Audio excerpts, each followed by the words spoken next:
오늘 하세나 본문은 열왕기상 3장 1절에서 15절까지의 말씀입니다. 솔로몬은 이집트 왕 바로와 혼인관계를 맺고 바로의 딸을 아내로 맞았다. 그리고 그는 자신의 집과 주님의 성전과 예루살렘 성벽의 건축을 모두 끝낼 때까지 그 아내를 다윗성에 있게 하였다. 주님께 예배드릴 성전이 그때까지도 건축되지 않았으므로 백성은 그때까지 여러 곳에 있는 산당에서 제사를 드렸다. 솔로몬은 주님을 사랑하였으며 자기 아버지 다윗의 법도를 따랐으나 그도 여러 산당에서 제사를 드리며 분향하였다. 기브온에 제일 유명한 산당이 있었으므로 왕은 늘 그곳에 가서 제사를 드렸다. 솔로몬이 그때까지 그 제단에 바친 번제물은 1000마리가 넘을 것이다. 한 번은 왕이 그리로 제사를 드리러 갔는데 그날 밤에 기브온에서 주님께서 꿈에 솔로몬에게 나타나셨다. 하나님께서 말씀하시기를 내가 너에게 무엇을 주기를 바라느냐? 나에게 구하여라 하셨다. 솔로몬이 대답하였다.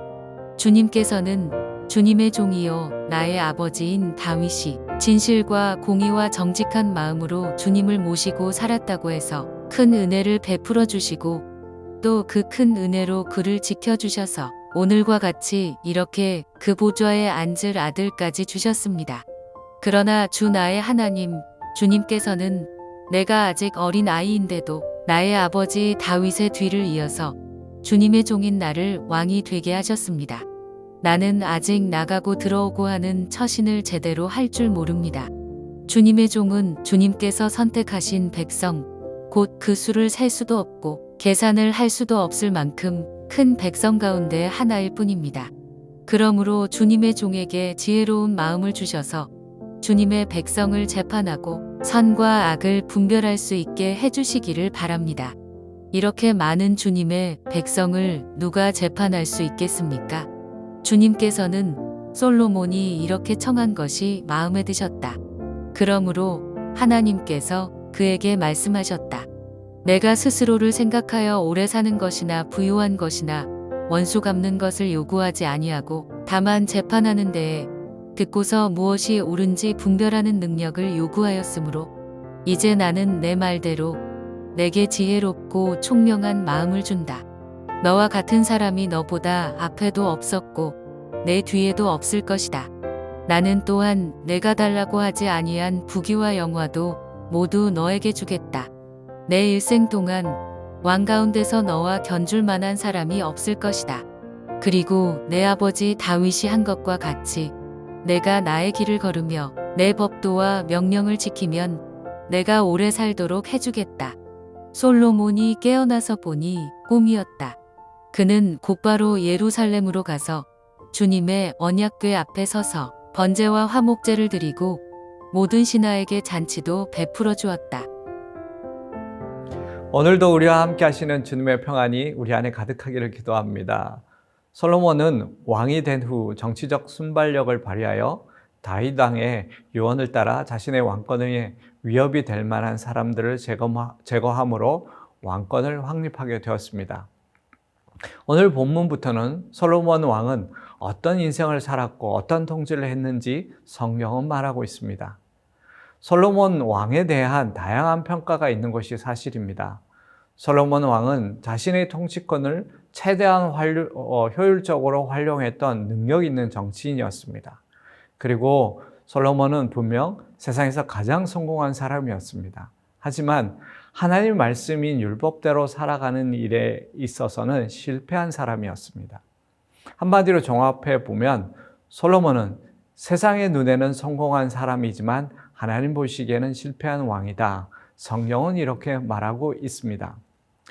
열왕기상의 저자는 이 사실을 오늘 본문 3장 3절에서 솔로몬은 주님을 사랑하였으며 말로 시작하였으나 열왕기상 11장 1절에서는 솔로몬이 이방의 많은 여인들을 사랑하였으니로 끝내고 있기 때문입니다. 자신의 통치를 하나님께로부터 선물로 받은 지혜로 시작한 사람이 참으로 어리석게 마무리했던 사람이 바로 솔로몬 왕이었습니다. 오늘 본문은 솔로몬의 통치 이야기를 시작하면서 세 가지를 먼저 언급하고 있습니다. 그 첫 번째가 이집트 왕 바로의 딸과의 결혼, 두 번째가 건축 사업, 세 번째가 산당에서 드리는 예배. 이 세 가지 주제가 얽히고 설키면서 솔로몬의 이야기가 진행됩니다. 열왕기의 저자가 이 세 가지 주제를 처음에 드러냈다는 것은 솔로몬 왕의 긍정적인 면보다는 부정적인 면을 보여주고 있는 것입니다. 바로의 딸과 결혼은 많은 이방인 여인들과의 결혼을 상징하며 이집트의 영향력 아래 있게 되었음을 알려주는 내용입니다. 건축 사업은 물론 성전을 건축했다는 긍정적 측면도 있지만 사실 하나님께서는 화려한 성전을 원했던 것이 아니었습니다. 물론 결국 솔로몬은 성전보다는 자신의 왕국에 더 많은 관심이 있었고 이 건축 사업으로 인해 정말로 많은 사람들이 노역에 시달려야만 했습니다. 또 산당 예배는 앞으로 이스라엘에서 가장 큰 걸림돌이 되었습니다. 저자는 이 사실을 먼저 이야기하고 솔로몬의 통치에 대한 이야기를 시작하고 있는 것입니다. 솔로몬 왕도 처음에는 하나님이 기뻐하시는 마음으로 시작을 했습니다.